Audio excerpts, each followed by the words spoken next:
feel like you're just letting everybody down all the time.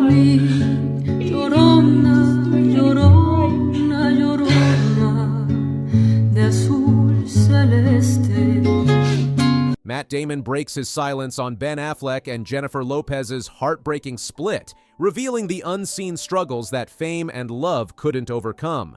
As their marriage crumbles, Damon offers an intimate look at how the pressures of the spotlight and unresolved conflicts led to the collapse of Hollywood's most iconic couple. His account reveals the delicate balance the couple tried to maintain between their public image and private struggles, offering a rare glimpse into how fame ultimately affected their marriage. Ben Affleck and Jennifer Lopez's relationship, which seemed like the perfect second-chance romance, has crumbled after just 2 years of marriage, and the details emerging paint a complex picture of fame, struggle, and heartbreak.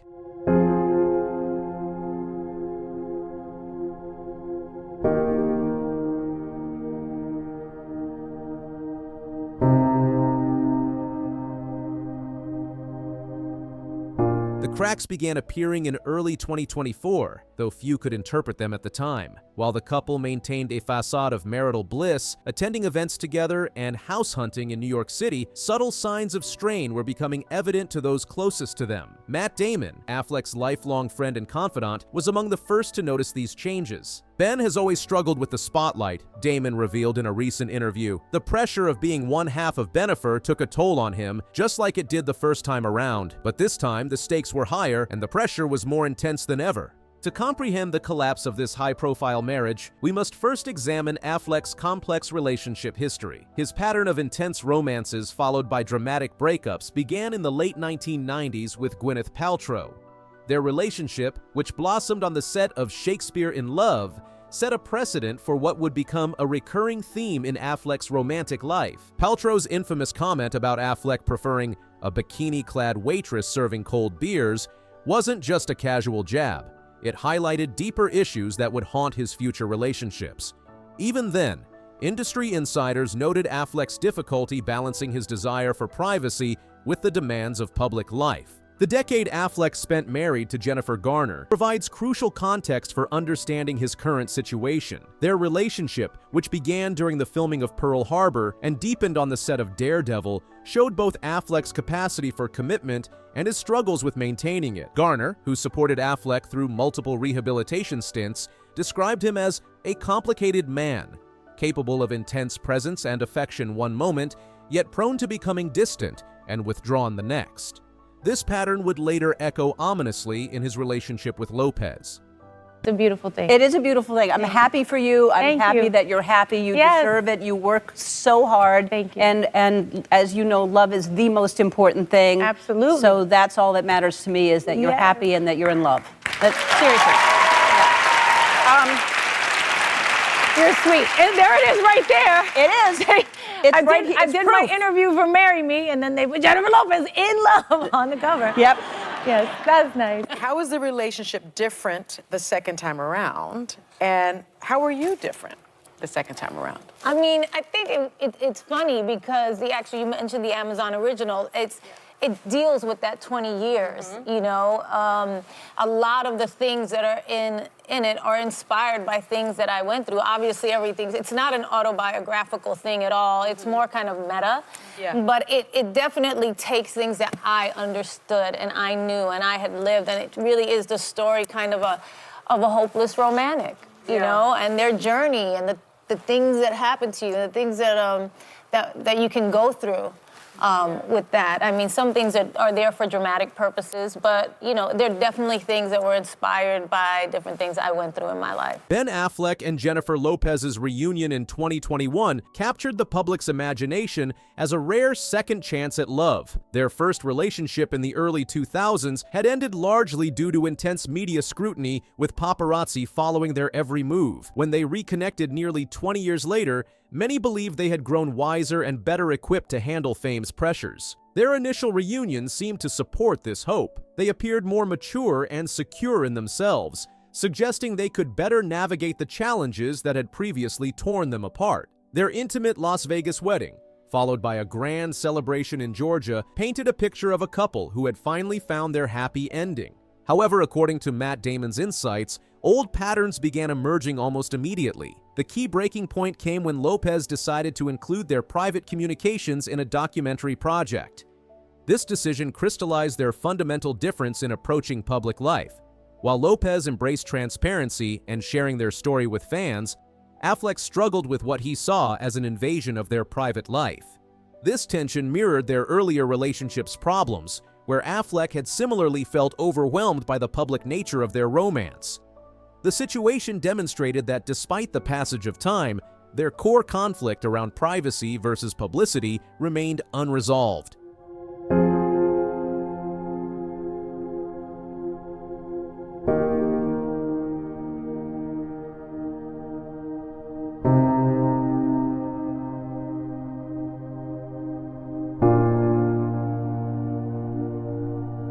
The situation reached a critical point during the spring of 2024. Lopez faced a series of professional setbacks. Her first studio album in 10 years struggled to find an audience. Tour dates were canceled due to low interest, and 2 biographical projects failed to meet expectations. She needed her husband's support more than ever. Instead, Affleck's absences became increasingly noticeable. He missed several crucial events, including the premiere of her Netflix movie Atlas, and, most tellingly, the Met Gala, where she served as co-chair. While friends defended his absence, citing his discomfort with such events, the pattern was clear. Affleck was retreating just when Lopez needed him most. Damon's recent meeting with Lopez, just days before the split became public, revealed the depth of their struggles. According to sources close to Damon, the conversation centered on the fundamental disconnect between Lopez's comfort with fame and Affleck's ongoing battle with public scrutiny. Ben never fully adjusted to being one half of a power couple, Damon reportedly shared. He loves Jen, but the pressure of constantly being in the spotlight was destroying him. It was like watching history repeat itself, but this time with even higher stakes. The impact on their blended family adds another layer of complexity to the situation. Between them, they share 5 children, Affleck's 3 with Jennifer Garner, and Lopez's twins with Mark Anthony. The couple had worked hard to create a unified family unit, with Lopez often attending events with Affleck's children and vice versa. Recent sightings of Affleck in Connecticut with his children and ex-wife Jennifer Garner suggest he's finding solace in familiar territory. As his daughter Violet prepares for college, Affleck appears more relaxed away from the intense scrutiny that came with his marriage to Lopez. The split has affected both parties professionally. Lopez has thrown herself into work, though sources say she's devastated by the marriage's failure. Her team is carefully managing her public appearances, aware that this personal setback comes at a crucial time in her career. Affleck, meanwhile, has retreated from the spotlight, focusing on his directing projects and spending time with his children. The contrast in their coping mechanisms highlights the fundamental differences that contributed to their separation. According to Damon, the collapse of Bennifer 2.0 reflects broader themes about celebrity culture and mental health. Affleck's ongoing struggles with alcohol addiction, though currently under control, added another layer of complexity to their relationship. The pressure of maintaining a perfect public image while dealing with personal demons proved overwhelming. The intense media attention that followed their every move played a significant role in their separation. From analyzing their body language at public events to scrutinizing their social media presence, the constant attention created an environment where genuine intimacy became increasingly difficult to maintain. As both parties move forward separately, questions about their future remain. Lopez, ever the professional, has maintained a busy schedule of appearances and performances. Affleck has been spotted more frequently with his children and ex-wife, suggesting a return to a more private lifestyle. The collapse of Ben Affleck and Jennifer Lopez's marriage has sparked serious conversations in Hollywood about whether high-profile relationships can survive in today's digital age. Unlike previous eras, celebrity couples now face unprecedented levels of scrutiny through social media, constant paparazzi attention, and fans who expect intimate access to their favorite stars' lives. As industry experts analyze the aftermath, they see 2 distinct paths emerging for the former couple. Lopez, who has always embraced the spotlight, continues to thrive in her multifaceted entertainment career, balancing music, movies, and business ventures with her characteristic drive. Her approach suggests she views public attention as an integral part of her success. In contrast, Affleck appears to be making a strategic retreat from public life. By focusing on directing and behind-the-scenes work, he seems to have found a way to maintain his creative passion while stepping away from the intense publicity that contributed to his personal struggles. This shift represents a telling response to the pressures that ultimately proved too much for their relationship to bear. As Matt Damon continues to support his longtime friend through this transition, he offers a final perspective on the situation. Sometimes love isn't enough when you're living under a microscope. Ben and Jen truly cared for each other, but the pressure of being Bennifer was too much for any relationship to bear. This latest chapter in the Bennifer saga serves as a cautionary tale about love in the spotlight. Despite their genuine affection for each other, the pressures of fame, personal struggles, and fundamentally different approaches to public life proved too much to overcome. Well, I came upon a spot that was simply the most beautiful spot I'd ever seen in my life. And I said at that time, if I ever had the power, I would build a house there. The untold story of Robert Redford's life will shock you. From unimaginable tragedy to stardom, let's uncover the heartbreaking, sad truth behind the Hollywood legend.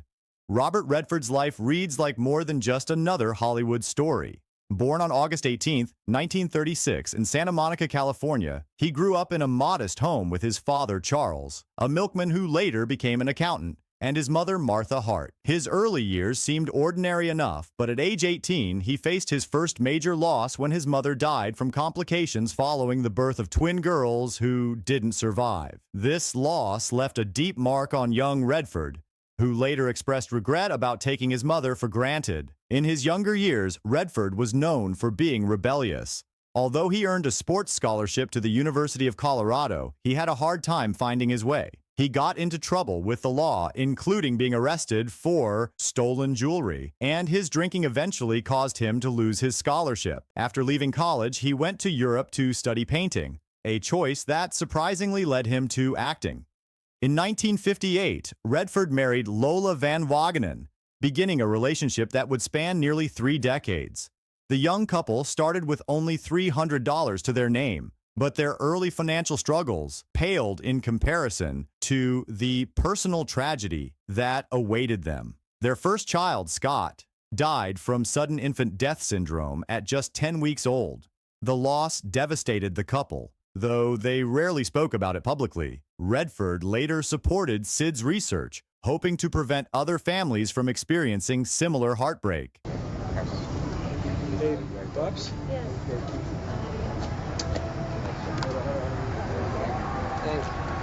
Take care. They went on to have 3 more children, Shauna, Jamie, and Amy, but challenges continued to follow the family. Their second son, Jamie, was born prematurely with serious breathing problems caused by hyaline membrane disease. Though he survived, Jamie's health struggles persisted into adulthood. He developed ulcerative colitis and later needed 2 liver transplants. During the filming of Quiz Show, Redford flew to Omaha every weekend to be with Jamie during his hospital stays. Despite his recovery and successful career as a filmmaker and environmental advocate, Jamie ultimately died from liver cancer in 2020 at age 58, leaving another void in Redford's life. The family went through even more hard times. Shauna was in a scary car accident when her car went into the freezing Jordan River near Salt Lake City. She was saved by a brave person who jumped into the cold water to help her. Then, in 1983, Shauna's fiancé, Sid Wells, was killed in his apartment at the University of Colorado. The case was never solved, and the main person who might have done it disappeared, leaving the family without answers. Redford's career took off while his personal life faced many struggles. His big break came with the Broadway play Barefoot in the Park, which led to his first major movie role in Inside Daisy Clover with Natalie Wood in 1965. It's not white. It's blue. If you pinch your elbow hard enough, it hurts like hell. This is not lilac talcum on these seats. This is dust.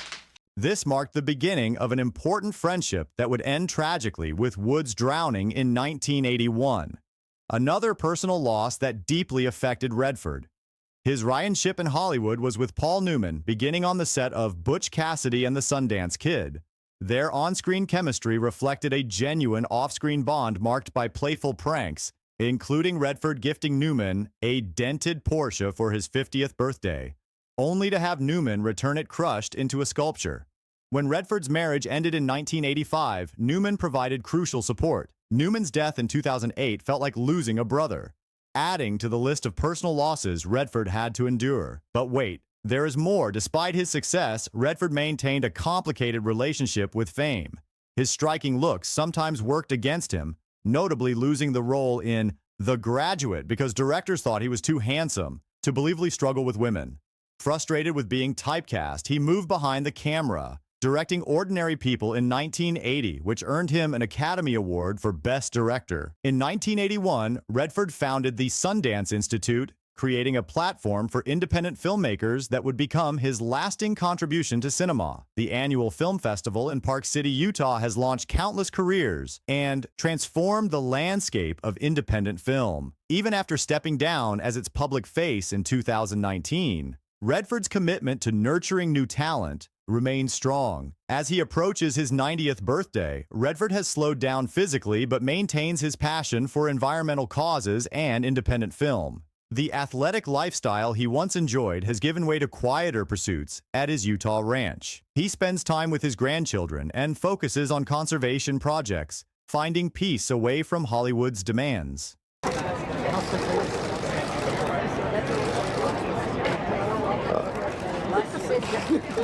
That's my opinion on the whole goddamn process.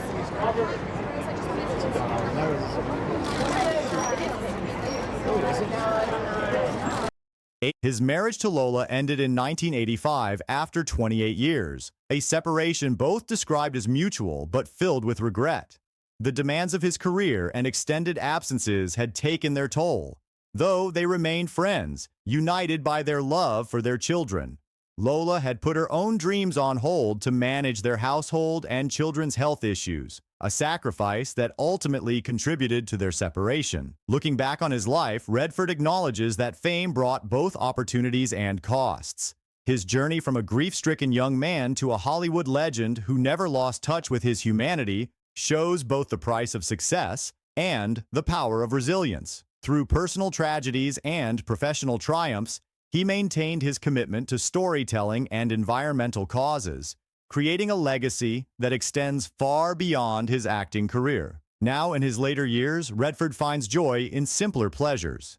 Though his endless energy has been replaced by a need for more rest, his influence continues through the Sundance Institute and his environmental work. His story reminds us that even the most glamorous lives contain deep wells of sorrow and strength, and that true success lies not just in professional achievements, but in how we face life's challenges and use our experiences to help others. For future generations, Redford will be remembered not just as the charming star of classic films, but as someone who faced repeated personal tragedies with grace and turned his own pain into platforms for positive change. His life demonstrates how personal struggles can fuel a deeper purpose, transforming private pain into public good through art, activism, and unwavering dedication to causes greater than oneself.